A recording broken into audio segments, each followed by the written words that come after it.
Bismillahirrahmanirrahim. Assalamualaikum warahmatullahi wabarakatuh. Sebelumnya kami mengucapkan beribu-ribu banyak terima kasih kepada para dosen yang telah memberikan kami waktu untuk menjelaskan rangkuman kami pada mata kuliah Ahlussunnah wal Jamaah. Dan tak lupa kami mengucapkan berterima kasih kepada para teman-teman yang telah menonton video kita kali ini. Langsung saja kami di sini akan menjelaskan atau merangkum dalam satu buku Ahlussunnah wal Jamaah, yang mana Ahlussunnah wal Jamaah tadi, buku Aswajah, merupakan salah satu buku matkul kita pada prodi bahasa sastra Arab semester 2. Nah, langsung saja masuk pada bab pertama, yaitu Islam pada masa Rasulullah, sahabat, dan pada masa tabi'in.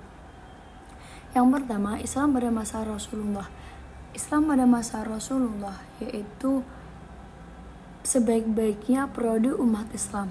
Mengapa? Karena singkat kata, Islam pada periode Rasulullah yaitu berjalan dengan sangat kondusif, yaitu baik-baik saja, dan konflik-konflik yang terjadi itu dengan sangat mudah diatasi oleh Rasulullah.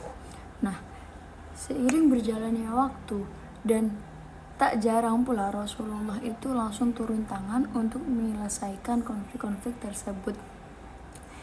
Karena dengan mudahnya Rasulullah mengatasi konflik-konflik tersebut, Rasulullah itu khawatir apabila ketika beliau wafat nanti, siapakah yang akan menyelesaikan problem-problem tersebut dan siapakah yang akan menggantikan beliau dalam kepemimpinan umat Islam. Nah, mari kita lanjut untuk pada periode sahabat. Nah, pada periode sahabat ini, dan Rasulullah itu mewanti-wanti bahwa dengan setelah wafatnya Rasulullah, umat Islam itu akan terpecah belah menjadi beberapa golongan, yang mana terjadi 73 golongan. Dan kenapa terjadi beberapa banyak golongan yang terpecah belah? Karena salah satu di antaranya yaitu karena pemikirannya yang menyimpang, karena ia memiliki pemikiran Jabariyah, memiliki pemikiran Khawarij, dan lain-lain sebagainya. Karena adanya bibit-bibit yang menyimpang.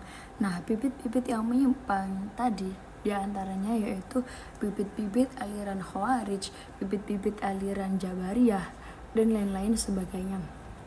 Nah, dari beberapa banyak golongan tadi, Rasulullah memberikan ciri-ciri orang yang akan selamat. Ciri-ciri tersebut yaitu: 1. Golongan yang mayoritas. 2. Golongan yang mengikuti ajaran Rasulullah dan sahabat. Yang ketiga, golongan orang-orang yang jamaah. Nah, sekarang kita akan memasuki pada Islam periode sahabat. Islam pada periode sahabat ini terdapat 4 kekhalifahan para sahabat, yaitu yang pertama sahabat Abu Bakar As-Siddiq, yang kedua sahabat Umar bin Khattab, yang ketiga sahabat Utsman bin Affan, dan yang keempat yaitu sahabat Ali bin Abi Thalib. Yang pertama yaitu sahabat Abu Bakar As-Siddiq. Sahabat Abu Bakar As-Siddiq selama kurang lebih 23 tahun ia mengajarkan Islam kepada para sahabat. Nah, setelah meninggalnya Rasulullah SAW, ternyata konflik-konflik itu mulai muncul berdatangan pada masa sahabat kepemimpinan Abu Bakar As-Siddiq. Nah, konflik-konflik yang muncul diantaranya itu, para sahabat itu bingung siapakah yang akan melanjutkan perjuangan Rasulullah untuk memimpin umat Islam. Nah, dalam keadaan tersebut, para sahabat itu berkumpul dalam suatu tempat yang terkenal yang disebut dengan Sakifah Bani Sa'idah. Nah, di tempat tersebut, para sahabat itu mendiskusikan siapa yang akan melanjutkan perjuangan Rasulullah untuk memimpin umat Islam. Ternyata, sebelum wafatnya Rasulullah itu memberikan isyarah bahwa Abu Bakar As-Siddiq yang akan melanjutkan kepemimpinan umat Islam. Dengan cara apa? Dengan Abu Bakar As-Siddiq itu diminta untuk menggantikan imam sholat ketika Rasulullah hendak wafat. Nah, Abu Bakar As-Siddiq seiring berjalannya waktu, beliau itu menyelesaikan konflik-konflik yang muncul berdatangan pada masa kekhalifahan beliau. Nah, beliau wafat pada tahun 14 Hijriah. Sekarang kita memasuki pada periode sahabat Umar bin Khattab, sahabat khalifah yang kedua. Nah, pada kekhalifahan Umar bin Khattab yaitu sama dengan kekhalifahan Abu Bakar Siddiq, yang mana problem-problem itu masih muncul berdatangan. Sedikit demi sedikit problem-problem itu muncul berdatangan. Nah, salah satu konflik yang muncul pada periode sahabat Umar bin Khattab yaitu terjadinya timbul fitnah-fitnah, yang mana fitnah tersebut tadi dapat dilebur, dapat dihapus dengan cara sholat, zakat, amar ma'ruf nahi mungkar, dan lain-lain sebagainya. Nah, sahabat Umar bin Khattab itu meninggal dunia ketika ia diserang ketika beliau lagi sholat oleh seorang majusi. Dia diserang ketika waktu sholat. Nah, yang ketiga yaitu kepemimpinan Utsman bin Affan. Kepemimpinan Utsman bin Affan yaitu kekhalifahan yang ketiga, yang mana pada awal-awal kepemimpinan Utsman bin Affan itu umat Islam masih dalam masa kondusif atau lagi masa baik-baik saja. Nah, tetapi sahabat Utsman bin Affan itu diuji pada masa terakhir kekhalifannya, yaitu dengan banyaknya suara sumbing atas kepemimpinannya. Nah, yang terakhir yaitu pada masa sahabat Ali bin Abi Thalib. Pada masa sahabat Ali bin Abi Thalib, problematika politik itu semakin menjadi-jadi, yang mana terjadinya perang Siffin, perang Jamal, dan lain-lain sebagainya. Nah, perang-perang tadi itu terjadi pada masa kekhalifahan sahabat Ali bin Abi Thalib. Kenapa dinamakan dengan perang Jamal? Karena perang Jamal yaitu perang yang terjadi antara Sayyidah Aisyah dengan Sayyidina Ali bin Abi Thalib dengan mengendarai seorang unta yang sangat besar. Itulah kenapa dinamakan dengan perang Jamal. Nah, dan yang satunya lagi tadi yaitu perang Siffin. Nah, perang Siffin itu perang yang terjadi antara kelompoknya Muawiyah bin Abi Sufyan dengan sahabat Ali bin Abi Thalib, yang mana perang tadi itu terjadinya di lembah Siffin. Itulah mengapa disebut dengan perang Siffin. Nah, tadi itu untuk periode Ali bin Abi Thalib. Sekarang mari kita masuk untuk Islam pada periode tabi'in. Nah, Islam pada masa tabi'in yaitu pasca kekhalifahan sahabat Ali bin Abi Thalib, yang mana ditandai dengan banyaknya sekte-sekte atau golongan-golongan yang menjadi sorotan ulama dan ahli sejarah, yang mana golongan-golongan yaitu golongan Qadariyah, golongan Jabariyah, golongan Murji'ah, dan lain-lain sebagainya. Nah, yang terakhir yaitu Islam pada masa Asy'ari dan Al-Maturidi. Karena munculnya dua tokoh besar yaitu Asy'ari dan Al-Maturidi, Ahlussunnah wal Jamaah itu semakin melembaga, semakin berkembang pesat. Bab 2. Mafahim Ahlussunnah wal Jamaah. Pembahasan Ahlussunnah wal Jamaah atau definisi Ahlussunnah wal Jamaah terdiri dari 3 kata: ahlu, sunnah, dan jamaah. Yang pertama ahlu menurut bahasa.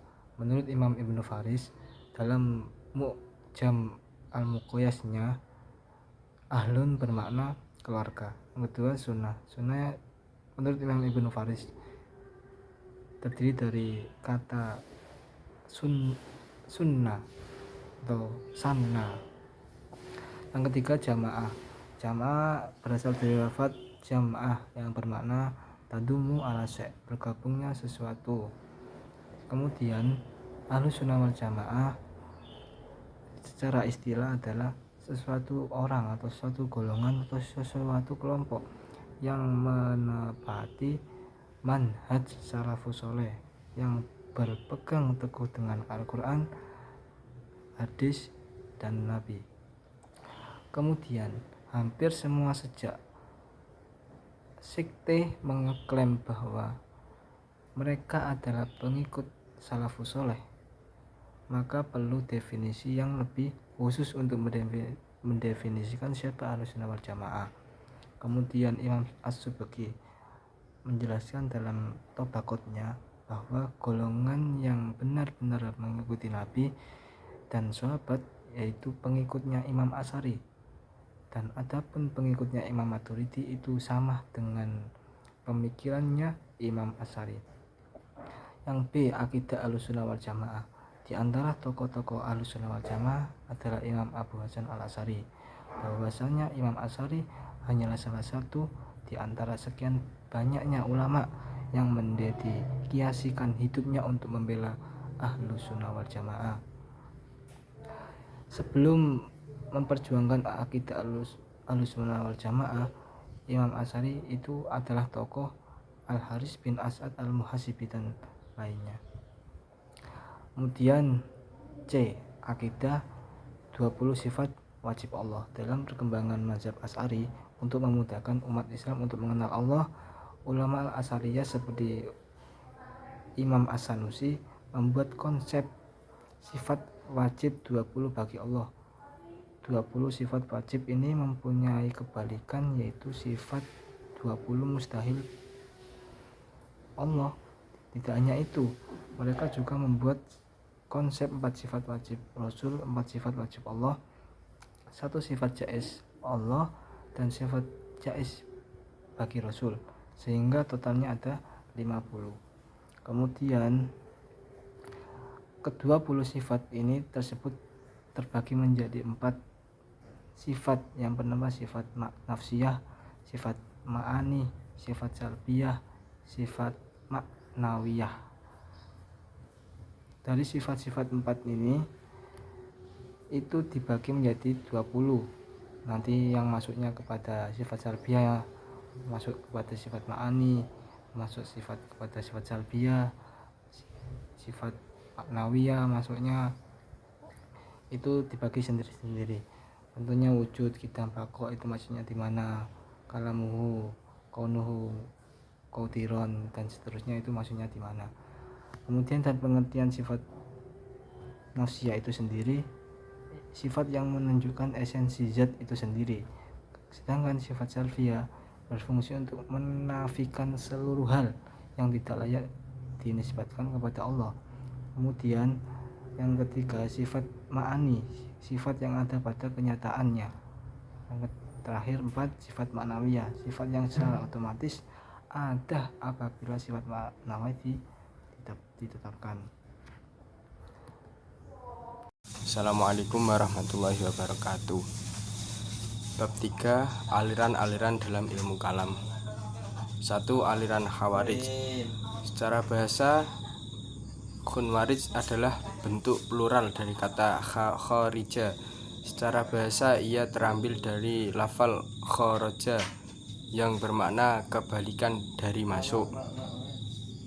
Disebut demikian karena mereka keluar dari agama dan keluar dari barisan kaum muslimin, khususnya dari kepatuhan terhadap Imam Ali radhiyallahu an. Beberapa ulama mendefinisikan sebagai berikut. 1. Seperti ulama Asy-Syahrastani mendefinisikan Khawarij dengan definisi umum, sebab menuntunnya Khawarij bukan hanya kelompok yang menempel dari kepemimpinan Ali bin Abi Thalib saja, namun mereka adalah setiap orang yang keluar dari kepemimpinan yang sah.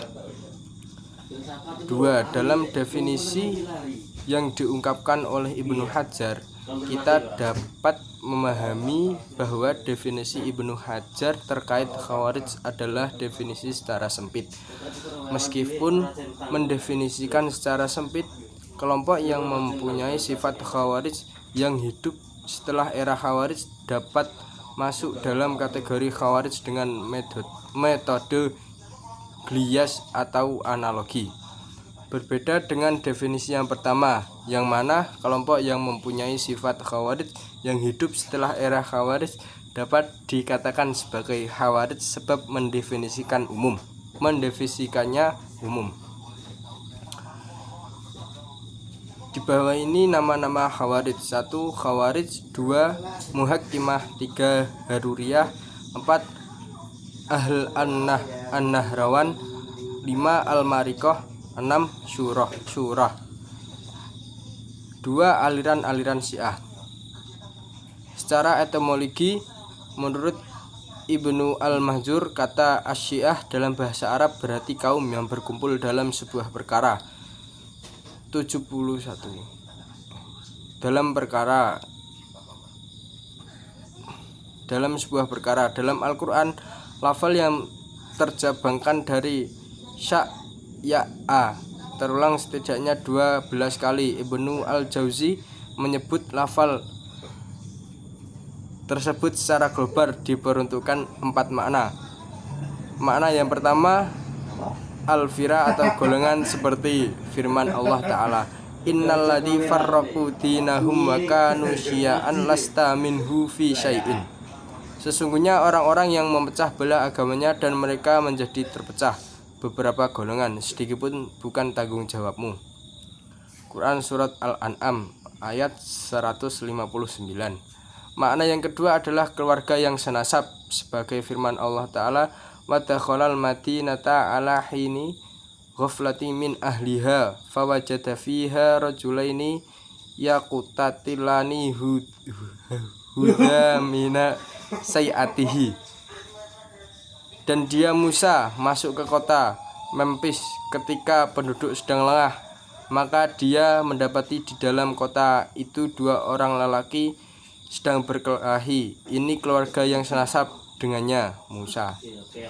Makna yang ketiga adalah memeluk agama, sebagai firman Allah Ta'ala, Tsumma latang za'anna min kulla syi'atin annahum asyaddu 'alar rahmani itiya. Kemudian pasti akan kami tarik dari setiap pemeluk agama siapa di antara mereka yang sangat durhaka kepada Tuhan yang Maha Pengasih. Quran Surat Maryam ayat 69. Kelompok-kelompok Syiah: 1 Kaisaniyah, 2 Zaidiyah. Kelompok-kelompok Syiah: 1 Kaisaniyah, 2 Zaidiyah, 3 Imamiyah, 4 Ghulat, 5 Ismailiyah. 3 aliran Wahabi. Golongan Wahabi adalah pengikut Muhammad bin Abdul Wahhab, sebuah pergerakan separatis yang muncul pada masa pemerintahan Sultan Salim III, periode 1204 sampai 1222 Hijriah. Gerakan ini berkedok memurnikan tauhid dan menjauhkan umat manusia dari kemusyrikan. Muhammad bin Abdul Wahhab dan para pengikutnya menganggap bahwa selama 600 tahun umat manusia dalam kemusyrikan, dan dia datang sebagai mujaddid yang memperbaharui agama mereka. Gerakan Wahabi muncul melawan kemampuan umat Islam dalam masalah akidah dan syariah, karena gerakan ini tersebar dengan peperangan dan pertumpahan darah. Dengan dukungan Hijaz bagian timur, yaitu Raja Muhammad bin Saud, Raja Ad-Diriyah, pada tahun 1217 Hijriah, Muhammad bin Abdul Wahhab bersama pengikutnya menguasai kota Taif. Setelah sebelumnya mereka membunuh penduduknya, tidak ada yang selamat kecuali beberapa orang. Mereka membunuh laki-laki dan perempuan, tua, muda, anak-anak, bahkan bayi yang masih menyusui pada ibunya juga mereka bunuh. Mereka keluarkan semua penghuni rumah-rumah yang ada di Taif, bahkan yang sedang sholat di masjid juga mereka bantai. Mereka rampas semua harta dan kekayaan penduduk Taif, dan mereka memusnahkan semua kitab yang ada hingga berserakan di jalanan. Dari Taif kemudian mereka memperluas kekuasaannya ke beberapa kota seperti Mekah, Madinah, Jeddah, dan kota-kota lainnya, hingga akhirnya pada tahun 1226 Hijriah Sultan Mahmud Khan II turun tangan dengan memerintahkan Raja Mesir Muhammad Ali Pasha untuk membendung gerakan Wahabi ini. Siapakah Muhammad bin Abdul Wahhab? Muhammad bin Abdul Wahhab bin Sulaiman bin Ali bin Muhammad bin Ahmad bin Rashid At-Tamimi lahir pada tahun 1115 Hijriah di pedesaan Al-Uyainah yang terletak di sebelah utara kota Riyadh. Meninggal dunia pada tahun 1206 Hijriah pertama kali dia menyebarkan ajarannya di daerahnya Huraimalan. Banyak mendapatkan tantangan dari masyarakat sekitar. Bahkan ayahnya Syekh Abdul Wahab juga menentangnya. Sejak Muhammad kecil, ayahnya sudah mempunyai firasat buruk dan sering mengingatkan masyarakat dari kejahatan Muhammad. Ketidakcocokan Muhammad dengan ayahnya berkelanjut hingga ia dewasa dan mulai menyebarkan ajarannya. Muhammad menganggap ayahnya cenderung mengikuti ajaran sufiyah dan berlebihan dalam mencintai orang-orang yang saleh. Tidak hanya dengan ayahnya, saudara kandungnya Syekh Sulaiman bin Abdul Wahab juga menentangnya. Sekian, terima kasih dari saya. Nah, sekarang kita masuk pada bab 4, yaitu fikih aswajah. Fikih secara bahasa artinya yaitu mengetahui, sedangkan fikih secara istilah yaitu ilmu tentang hukum-hukum yang bersifat amaliyah yang dihasilkan dari dalil-dalil yang terperinci. Nah, masalah-masalah yang terjadi dalam fikih itu bersifat ijtihad, yang mana ijtihad tadi sudah dipraktekkan pada masa Rasulullah dan era-era setelahnya. Kata ijtihad tak terlepas dari kata yang namanya mujtahid. Nah, rukun-rukun ijtihad yaitu ada ijtihad, mujtahid, dan mujtahad fih atau perkara yang diijtihadi. Nah, masuk pada tingkatan-tingkatan fuqaha sendiri ada bermacam-macam. Yang pertama yaitu mujtahid mustakil, yang kedua ada mujtahid mutlak ghairu mustakil, yang ketiga ada mujtahid muqayyad, mujtahid tarjih, dan yang terakhir yaitu ada mujtahid fatwa. Nah, menurut Imam Asyarkasi dalam bukunya Al-Bahar Al-Bahid kalau tidak salah ya, itu manusia terbagi menjadi 3 golongan, menjadi 3 tingkatan, yaitu yang pertama yaitu ada awam, mujtahid, dan orang yang pandai tapi tidak sampai ke level mujtahid. Nah, yang terakhir tadi itu orang yang pandai agama namun belum mencapai pada tingkatan mujtahid. Nah, ada lagi dengan istilah taklid dan talfik. Apa itu perbedaannya? Kalau taklid yaitu mengamalkan pendapat tapi tidak mengetahui dalilnya, itu yang dinamakan dengan taklid. Sedangkan talfik adalah mencampur adukan atau mencocokkan 2 pendapat sekitarnya, dan dimana dengan 2 pendapat tadi itu untuk menghasilkan pendapat baru, itu yang dinamakan dengan talfik. Nah, sekarang masuk ke dalam mazhab-mazhab dalam fikih. Mazhab dalam fikih masuk itu mulai dari abad ke-2 Hijriah. Tokoh-tokohnya seperti mazhab-mazhab fikih yaitu salah satunya ada Sufyan bin Uyainah, ada Malik bin Anas, ada Hasan al-Basri, dan lain-lain sebagainya.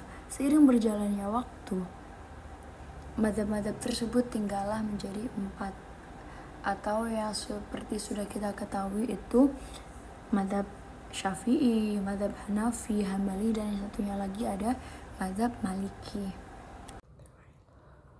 Bab 5 Tasawuf Aswaja. Pengertian pokok, pembahasan, dan manfaat. Ilmu tasawuf adalah salah satu ilmu yang wajib dipelajari oleh setiap orang Islam. Di samping itu, ilmu akidah dan ilmu fikih. Adapun arti dari tasawuf, para pengkaji ilmu tasawuf berbeda pendapat terkait asal usul kata tersebut. Di antaranya kata berasal dari sofah, bersih, sufah, teras, sopiah, atau bahasa dari Yunani yang bersifat hikmah, suf, kain wol. Secara istilah, tasawuf adalah ilmu untuk mengetahui sifat-sifat hati, membersihkan hati, baik sifat yang terpuji ataupun yang tercela. Cara membersihkannya dari sifat-sifat yang tercela dan menghiasinya dengan sifat-sifat yang terpuji, dan cara untuk suluk atau perjalanan spiritual menuju kepada Allah Subhanahu wa taala untuk membersihkan hati dan indera dari segala cara mensucikan dan menjernihkannya. Sejarah perkembangan dan macam-macam tasawuf. Esensi tasawuf sudah ada sejak di zaman Nabi dalam hadis Jibril yang menanyakan kepada Rasulullah tentang makna iman, Islam, dan ihsan. Terkait tasawuf dapat diklasifikasikan menjadi 3 macam. Yang pertama tasawuf amali yang merupakan amaliyah ibadah mendekatkan diri kepada Allah. Para sufi belum memberi perhatian mendalam tentang keadaan-keadaan hati dan tahap-tahapan suluk.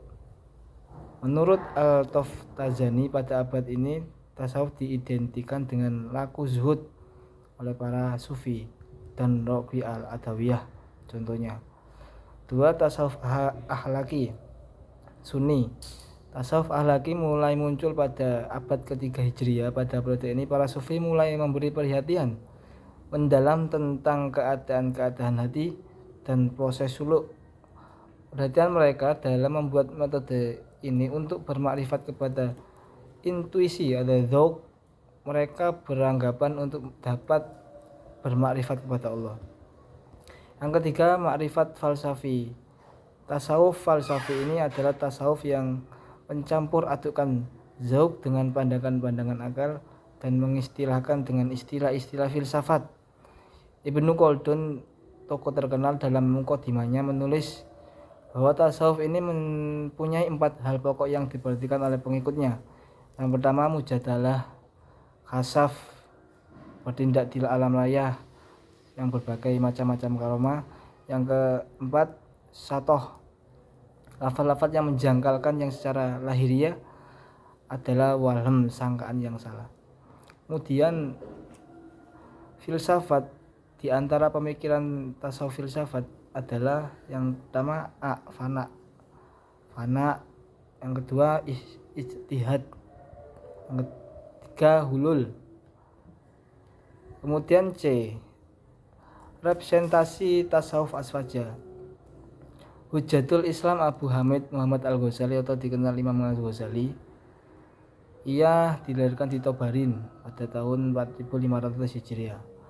Perjalanan akademik Al-Imam Al-Ghazali menghabiskan masa kecilnya dengan mempelajari dasar-dasar keagamaan di Tus. Ia mempelajari fikih pada Imam Al-Rodhakani. Setelah itu ia pergi ke Jurjan untuk berguru pada Imam Abu Nasr Al-Ismail. Saat itu Al-Imam Ghazali berguru kepadanya. Ia membuat beberapa ulasan terhadap keterangan yang ia dapatkan dari gurunya ini. Kemudian perjalanan spiritual Imam Al-Ghazali di puncak karirnya sebagai seorang akademisi dengan berbagai pencapaian yang telah ia capai. Al-Ghazali atau Imam Ghazali mengalami krisis spiritual. Dia merasakan itu setelah ia mempelajari secara mendalam dan menguasai seluruh doktrin dan ajaran sufisme, baik melalui tulisan kaum sufi seperti Al-Muhasibi, Al-Junaid, Al-Bustami. Kemudian yang C, corak tasawuf Al-Ghazali. Yang perjalanan spiritual yang ke B saat ini yang C, corak tasawuf Al-Ghazali. Al-Ghazali adalah tokoh yang punya kontribusi besar dalam membela tasawuf sunni, yakni tasawuf yang dibangun di atas pondasi Ahlussunnah wal Jamaah yang dianut oleh umat Islam dalam segi ilmu tasawuf. Bahkan Abu Al-Wafa At-Taftazani, Al-Ghazali adalah tokoh terbesar pembela tasawuf sunni melebihi Al-Qusairi dan Al-Harawi. Yang kedua ulama Abu Qasim Al-Junaid. Nama lengkapnya Junaid Abu Al-Qasim Al-Junaid bin Muhammad Al-Junaidi. Hanya seorang penjual kaca. Kemudian corak tasawuf Al-Junaid. Al-Junaidi adalah tokoh dalam tasawuf sunni. Ia sangat menentang pandangan-pandangan tasawuf yang bertentangan dengan Al-Quran, Al-Sunnah. Al-Junaid mampu mengendalikan keadaan-keadaan spiritual yang datang ke dalam hatinya sehingga ia tidak pernah mengucapkan syatoh. Syatoh adalah menunjukkan kekurangan dan kelemahan seorang sufi. Yang ke D, torikoh. Torikoh diambil dari kata toroko yang berasa maknanya mengetuk Pada awalnya thariqah sering didefinisikan sebagai seluruh jalan mendekatkan diri kepada Allah dengan mengamalkan perintah dan menjauhi larangannya. Sejarah masuknya thariqah ke Indonesia tidak lain yakni sama dengan sejarah masuknya Islam ke Nusantara itu sendiri. Para sejarawan Barat meyakini Islam bercorak sufistik adalah salah satu hal yang membuat penduduk Nusantara yang semula beragama Hindu dan Buddha menjadi sangat tertarik kepada Islam. Yang kedua, thariqah mu'tabadah